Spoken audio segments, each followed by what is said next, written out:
Le coup tordu, c'est tout simplement le 358e épisode du coup tordu. Ici, on vient parler vélo, on vient parler cyclisme. Il n'y a pas de jingle, il n'y a pas de tout ça. On est là simplement pour vous faire partager notre passion. Coup tordu en plein cœur de la grande preview de la Vuelta 2025. Vous avez déjà eu 3 épisodes. Un premier épisode, donc l'épisode 355, consacré à la preview et au classement général de cette Vuelta 2025. L'épisode suivant qui était consacré aux électrons libres. Vous savez, ces coureurs qui vont prendre l'échappée matinale cher aux joueurs de fantasy, notamment aux joueurs de Side Limit. Dans le 357e épisode, l'épisode d'avant, un épisode consacré au classement de par points, voilà, tout simplement classement des meilleurs sprinters, le classement par points de la Vuelta 2025. Vous aurez un dernier épisode consacré au Team Classification, et là on se retrouve pour le classement du meilleur grimpeur. Et Enzo, je vais me diriger vers toi, Enzo, pour un petit mot sur le barème. Allez, oui, parlons-en du classement des grimpeurs. Il n'y a que 2 mecs qui ont annoncé le jouer, c'est Ciccone et Fortunato. Et ça me plaît. Moi, ça me va très bien. Alors, Fortunato l'a annoncé. Ouais, il l'avait dit. D'accord. Il l'a annoncé il y a plusieurs mois. Il a dit qu'après, moi, j'en ai un troisième. Tenté le com et l'avoir eu sur le Giro, il allait tenter de faire le doublé dans la même sain. Moi, j'en ai un troisième, moi, qui l'a annoncé. Chose qui n'est pas arrivée depuis 1993, qu'un coureur remporte 2 fois le meilleur grimpeur sur 2 grands tours la même année. Mais au niveau du barème, c'est du classique, c'est comme l'année dernière, un classique Vuelta. Il n'y a pas énormément de points. On a que 2 color catégories, la Bola del Mundo, 15 points au premier qui passe, et l'Angliru, qui est comment ça s'appelle? La Cima Coppi. C'est Rodriguez. La Cima Coppi de l'Espagne, je suis désolé, je l'ai plus. Ouais, c'est la Cima Rodriguez. Ouais, je l'ai plus, je suis désolé.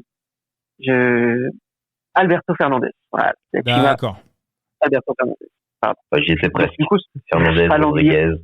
Ce sera l'Angliru qui va donner seulement 20 points au mec qui va passer en tête. Première catégorie, c'est 10 points au premier gars. Donc c'est pas, on va pas se retrouver normalement avec un gars avec 350 points grimpeur à la fin.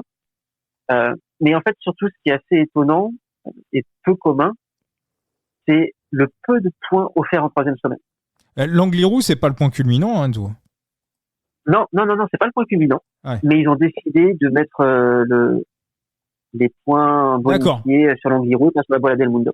D'accord, ok. Est-ce qu'ils anticipent le fait que la Bola del Mundo ne sera pas courue jusqu'au sommet? Je ne sais pas. Peut-être. Mais non, c'est sur l'Angliru que les points seront bonifiés. Donc il y a beaucoup de points en première semaine, encore plus en deuxième, et assez peu en 3e semaine. Parce que du coup, tu as le contre-la-montre et 2 étapes de plaine sans aucune difficulté. Donc au final, c'est la 3e semaine, le classement pourrait déjà être figé. C'est pour ça qu'il va falloir répondre présent très vite. Et que j'éliminerais de la course au maillot blanc, aqua, bleu un homme qui jouerait le général et qui perdrait du temps en 2e semaine et qui voudrait se rattraper en 3e semaine parce qu'il y aura certainement plus assez de points à récupérer. Donc pour moi, ça se jouera soit entre les leaders, donc on va dire Vingegaard, si jamais il vient à empiler les victoires, avec 11 arrivées au sommet, ça fait quand même pas mal de points à aller chercher, soit un baroudeur qui aura visé exclusivement ce maillot. D'accord. Et du coup, vu qu'il n'y en a que 2 qui ont explicitement dit viser le maillot, ça va être les 2 favoris, Ciccone et Fortunato. Et Vingegaard en 3e, parce que je pense qu'il va gagner quand même quelques étapes et que ça va faire un peu. Ok. Toi, Thibaut, ça se joue entre Ciccone et Fortunato, ou Jonas Vingegaard peut avoir son mot à dire dans l'histoire? Ça joue entre Ciccone et Ciccone. D'accord, ok. À partir du moment où Giulio Ciccone a dit qu'il visait, je suis désolé, j'aime beaucoup Lorenzo Fortunato, mais Ciccone le bouffe au petit-déj. C'était aberrant en fait. On va se le dire, hein, le train est passé, mes amis. Le train de Ciccone était entre 12 et 15. C'était aberrant à partir du moment où Ciccone te dit qu'il veut le faire, que Ciccone ne soit pas favori de ce classement ou au minima co-favori avec Jonas Vingegaard. Maintenant, il est passé favori. On est plus dans la logique. Donc le train est passé, mais Giulio Ciccone matin, midi et soir, au vu de ce qu'il nous a montré, la forme qu'il nous a montré, hormis l'impondérable qui le frappe malheureusement à chaque fois quand il joue un classement général, fort heureusement, il a annoncé jouer le com. Donc écoute, Giulio Ciccone, c'est pour lui quoi. Non, ce qui est intéressant, c'est qu'il peut. S'il le veut, il l'aura. Ouais, 15, donc 0,09% de bankroll. On avait pris en cours de 2 semaines dans le podcast. Ce qui est intéressant, c'est la cote est descendue à 3. Hein. La value est monstrueuse, mais monstrueuse. Puis il a un énorme avantage, c'est son équipe, parce que Giulio Ciccone, pour prendre les échappées, il a un coéquipier de luxe, à savoir Mats Pedersen, qui sait se plier en 4 pour servir de catapulte pour l'Italien dans des échappées. Alors que Lorenzo Fortunato, il lui faut des départs un peu plus difficiles et ce sera beaucoup plus compliqué de s'immiscer dans des échappées avec par exemple des départs un peu plus plats. Totalement.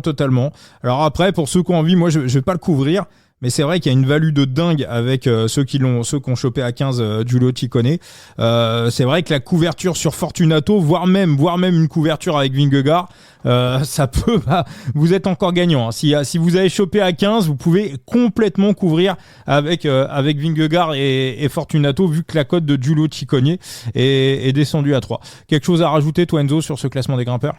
Honnêtement, il y a si peu de monde qui a annoncé le jouer, et comme je te dis, vu que la 3e semaine rapportera beaucoup trop peu de points, je fais sortir du jeu un gars qui joue le classement initialement, mais qui se rabat sur ça pour sauver sa Vuelta.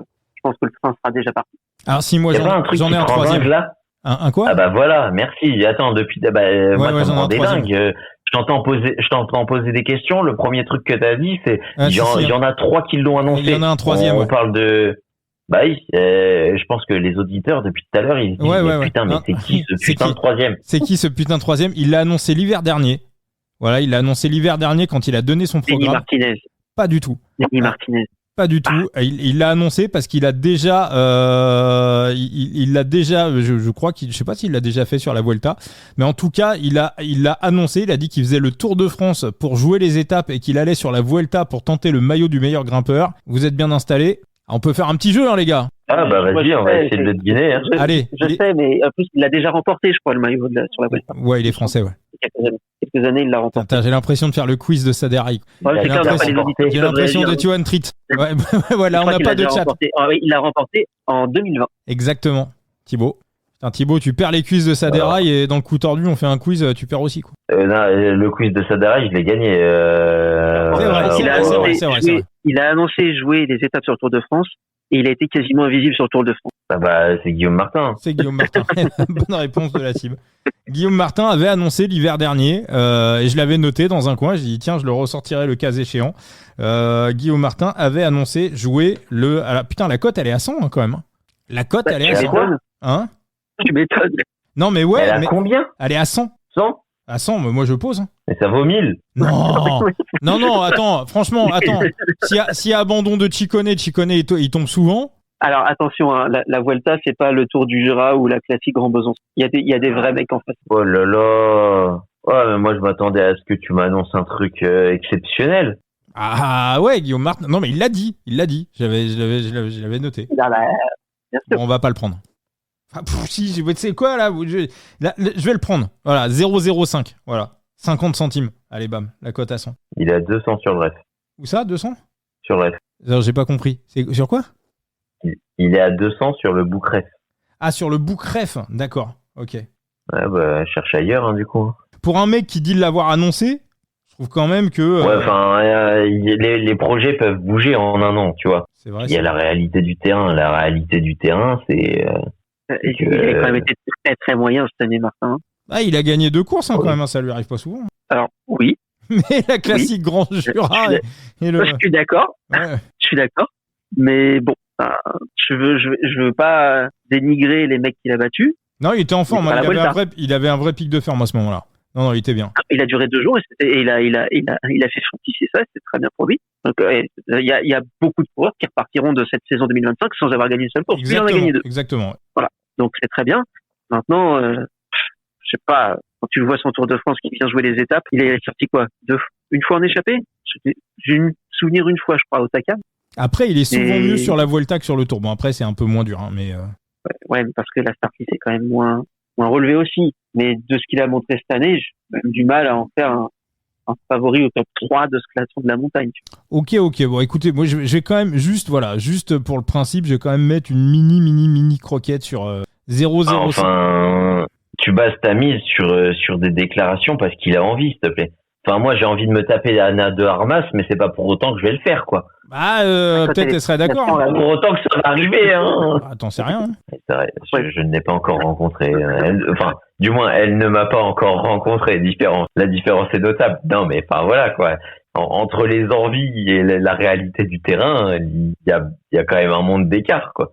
Moi, je pense qu'à 100, et pour un mec qui l'a gagné à 5 ans, je pense qu'il a valu.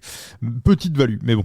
Donc voilà. Il y a 5 ans, il le gagne parce que c'est absolument le seul à le jouer, et le deuxième du classement, c'est Tim Wellens. Et on était aussi, c'était l'année Covid, non? Il y avait eu quoi? 18 étapes, je crois. Ouais. Mais je préfère limite un William Junior Le Cerf qu'un Guillaume Martin. Je vais être honnête. Ok. Eh ben, merci à tous. Merci pour ce 358e épisode du Coup Tordu. Je vous rappelle que vous avez d'autres épisodes, 355, 356, 357 consacrés au classement général, aux électrons libres et au classement par points. Il nous reste encore un dernier épisode qui sera consacré au classement par équipe, le fameux Team Classification, qui fout souvent un petit peu le sbeul dans la tête des bookmakers, dans la tête des sites de paris sportifs. Donc, restez calés. 359e épisode du Coup Tordu, que vous allez avoir immédiatement juste après sur vos plateformes de podcast.